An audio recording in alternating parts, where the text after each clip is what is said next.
everyone, and welcome to the Oldfield Consultancy podcast. We've got Dominik with us today. How are you doing, Dominik? Yeah, I'm great. How about yourself? Yeah, good, thank you. It's great to have you on today. I'm really keen to hear more about your areas of expertise. Would you like to just introduce yourself to the listeners and let them know a little bit about who you are and how you got where you are? So my name's Dominik. My background is in sales. However, I'm creating a financial platform for everybody to learn from, really. That's it. That's the main core of it. So what drove you to create this platform? What does it do? How does it work? What kind of technology is behind it?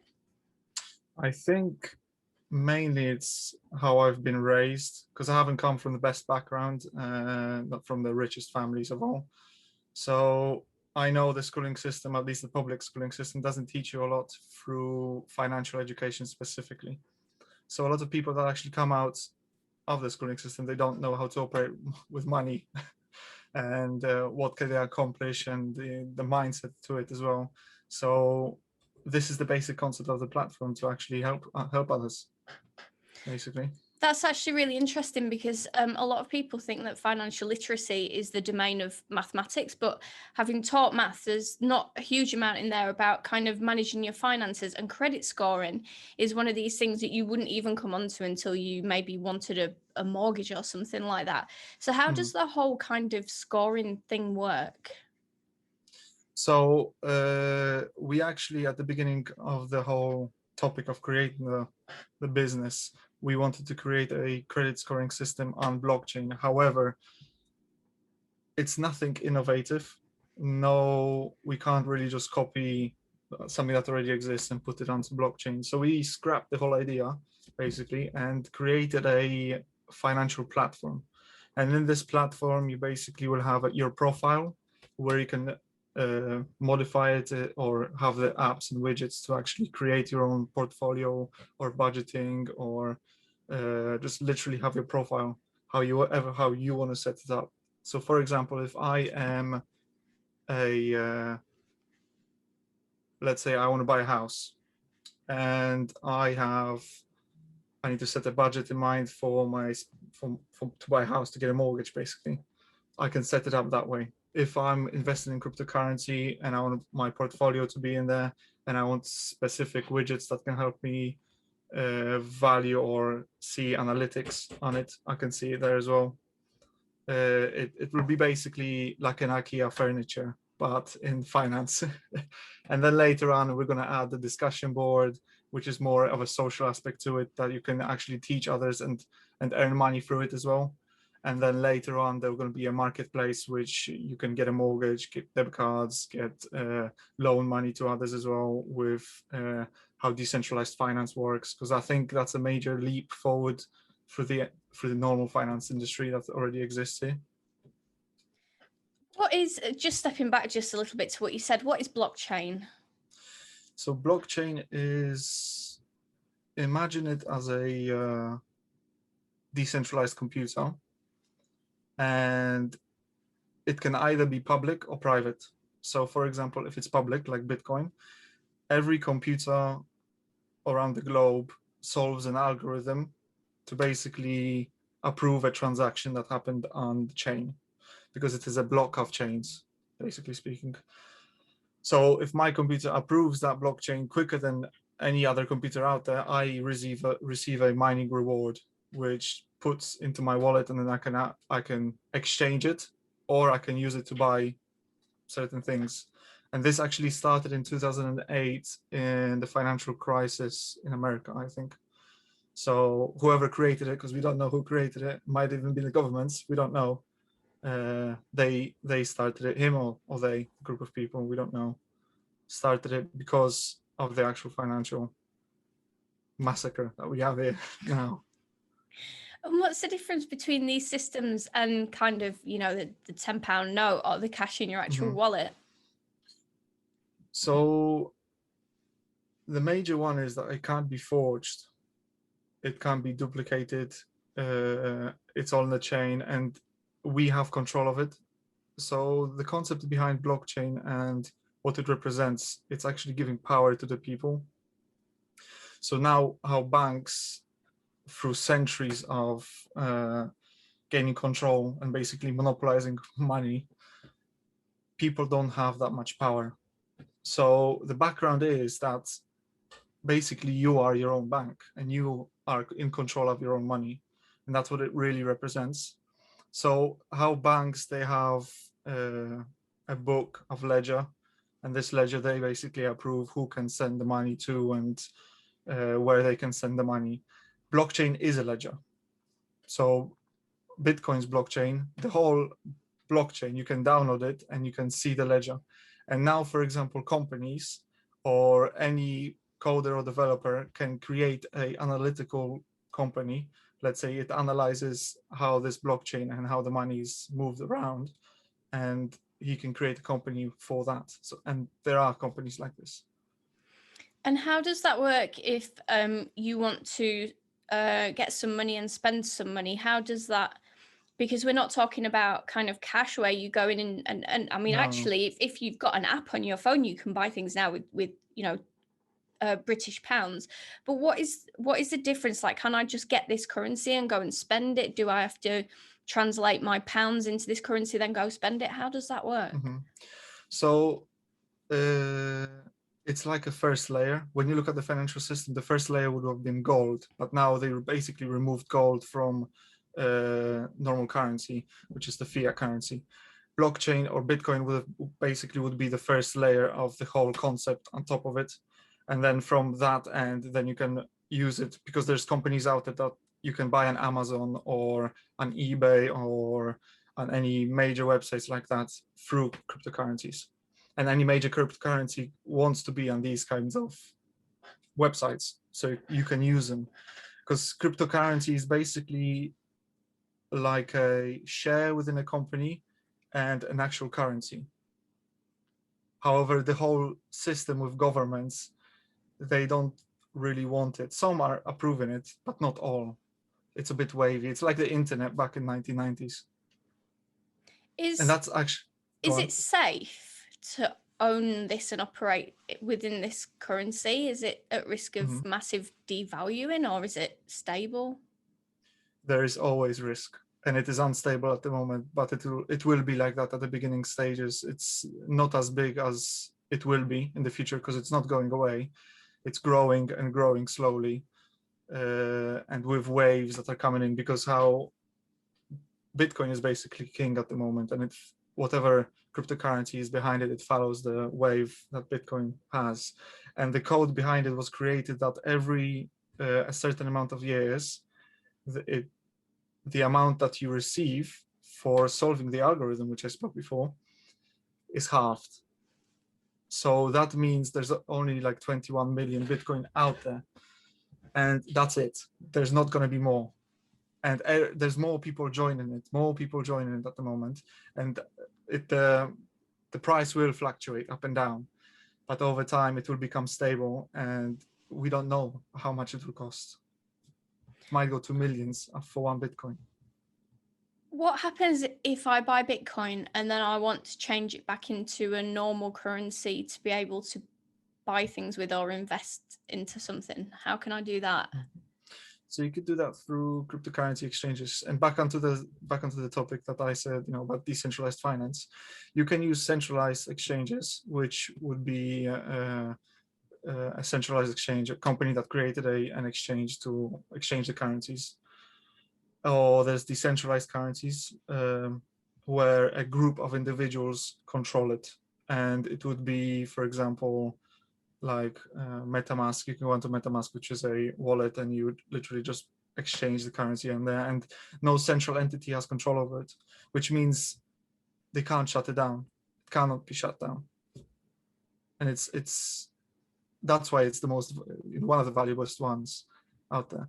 Especially, so there's this thing that China might have control over Bitcoin the most, because most of the mining that is happening is in China.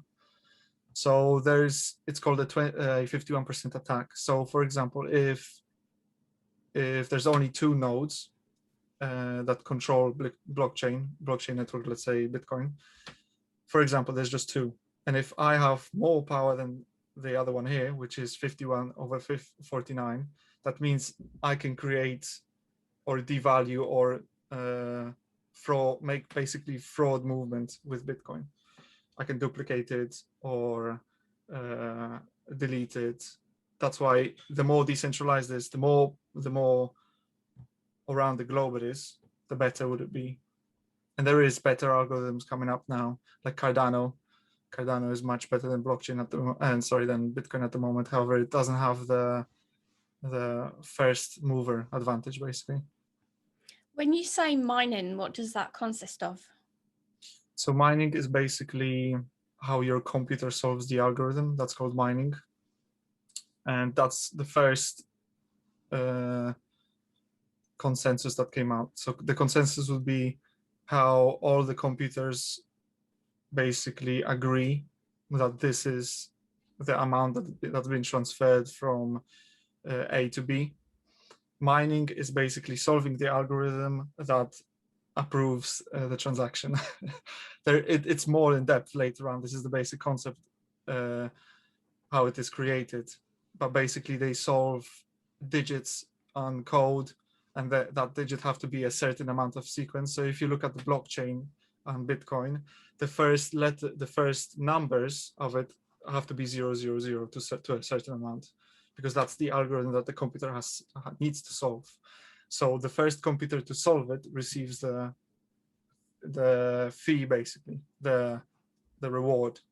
Because for me to transfer you money, I have to pay a certain fee for the transaction, and this fee is collected together and then given to the miner, basically. So back to the platform that you're working on, how is this going to encompass this type of currency and then allow people to have kind of central place to deal with their finances? How is it all going to work? Mm-hmm. So how we started it, because like I said, the profile would be the first principle and the first basically step or stepping stone to actually create it.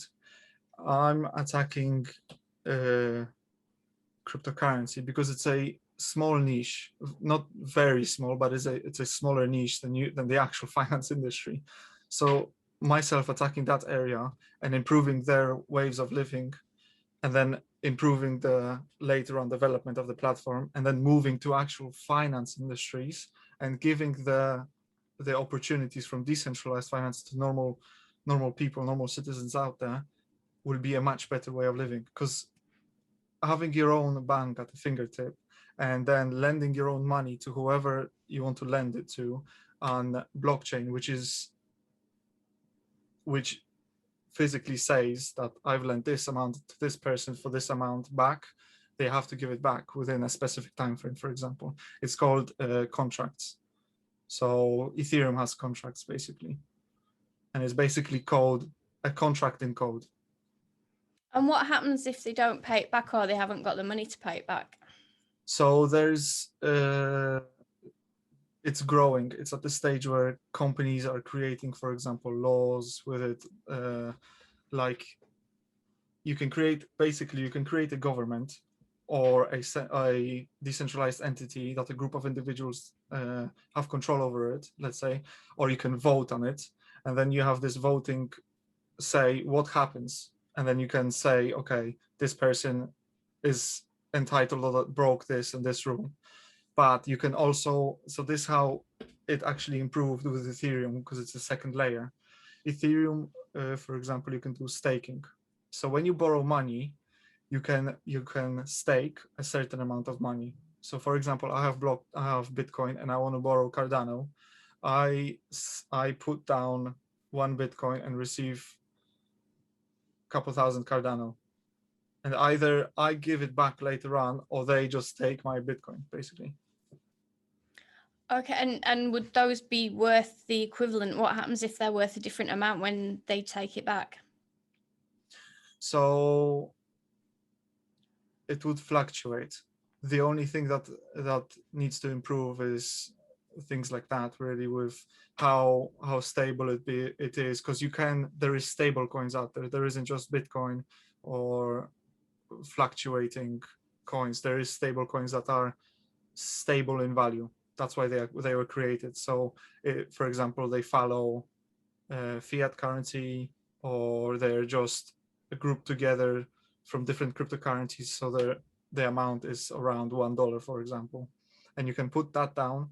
So when you borrow money, you can just put that down, and the person that's actually borrowing you money, or the company that's borrowing you money, has the peace of mind of just having that there. Do you think that this is going to appeal more to a younger audience that are maybe more technologically savvy?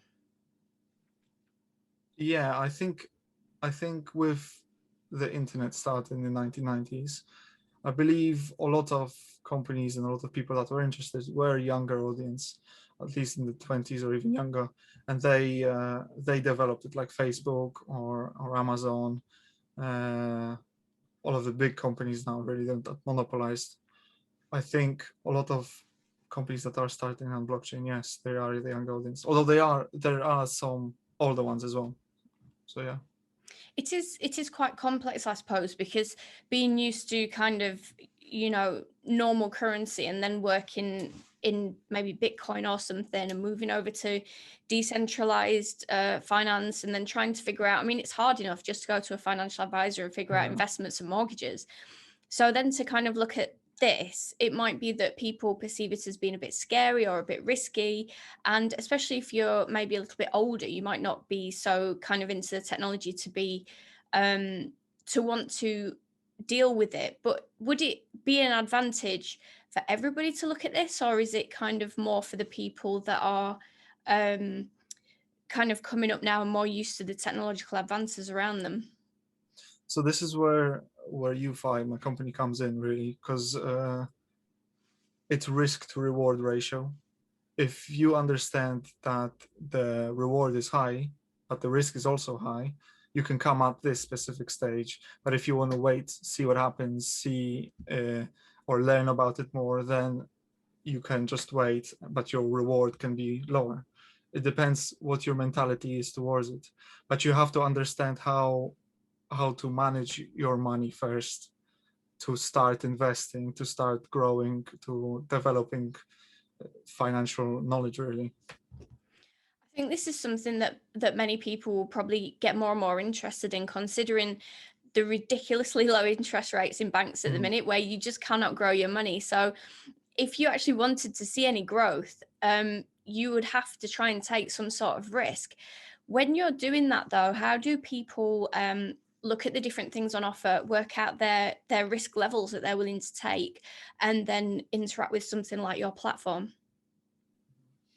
So there is companies out there that basically, because like you said, the savings account in banks are like 0.01%, which is nothing. You can get 5 to 8% easy on Ethereum, Cardano, and all these cryptocurrencies. There is also higher rate, but however, it does fluctuate more, so you won't also receive the amount that actually says that.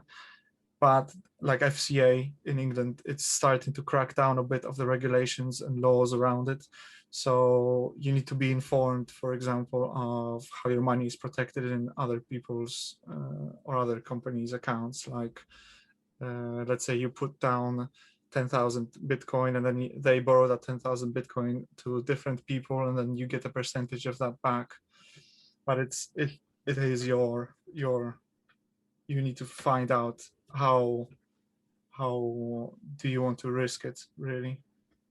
That's quite interesting, because that's what really happens in portfolios, isn't it? You put your money into the portfolio and then they use it for all different types of investments. But that would not maybe be seen as risky as the kind of things that you're saying, I think, just because the technology is maybe not as well understood. No. So when you put money into shares, of course, it's going to grow, like the S&P 500. It just won't grow as much. It will grow, a couple percent per year, let's say 5 to max 8% per year. And on crypto, I mean, you can invest £700 and gain £5,000 easy. And a lot of people became millionaires from just putting a couple of £1,000 down. And you can do that. It's just now if you want to risk that money. But sometimes it's easy to put down or learn it first. You always need to learn what's happening around it, how it operates. And if you understand the theory behind it, the people behind it, the whole community, then you would be more inclined to actually jump into it. Is it difficult to understand? Does it take a long time? Yeah, for me it was difficult to understand, especially I'm not a coder. I don't code or anything. And yeah, I needed to sit down, and I'm not still the great of them all to actually know how it all operates. I'm still learning. But yeah, you would need to sit down and figure out how it actually is, because everybody learns differently. For some are visual, some are just listeners. And for example, when I was talking to my missus how it operates, I told her a couple times, and then she had to research herself and write it down to understand it. It's not easy, is it? Even just understanding normal financial systems is not Yeah, easy. So if you introduce something new, it's even more difficult to do the research. yeah. So just to kind of round off, what would be kind of the top benefits of somebody coming and looking at your platform and using that in, you know, replacing anything else that they're doing? What would be the top benefits? So the minimum viable product of the platform is basically to understand finance and understand how money operates and how you want to budget your money, and where do you want to invest it, and in what ways do you want to invest it, and what information and how you can help others as well with it. So really, if you're just starting up and you just want to budget your money, see where it's going, see where you can cut down, and see if you want to invest it somewhere, you would just literally go on it, budget it properly, invite some friends, show them how to do it, and then see, okay, I'm ready to start investing £200 per month. And then you can create a portfolio of different cryptocurrencies or housing or wherever you want to invest it, or then just literally start putting it wherever you want to. That's the basic gist of it all. Well, that's it. I mean, it sounds fantastic from a point of view of, you know, figuring out just even on a basic sense your money. So if people wanted to find out more about this, where can they find you on the internet?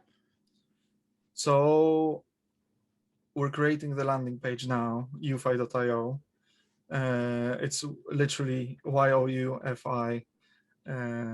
We couldn't find a name. We were stuck finding a name for it. Luckily, we just found this simple concept. Just look up there. Everything will be there. We're creating a Discord page for everyone to follow on as well. And eventually, when everything will be slowly grown, like the discussion board on the actual platform, that will be the best option to be there as well. We also have social medias that we're starting to develop. So yeah, I don't know if you want to add that down the bottom somewhere. Yeah, we will link everything down below so that you can jump straight through to check out this platform and find Dominik as well. Thank you very much for being a guest today, Dominik. It's really been illuminating. Pleasure for having me.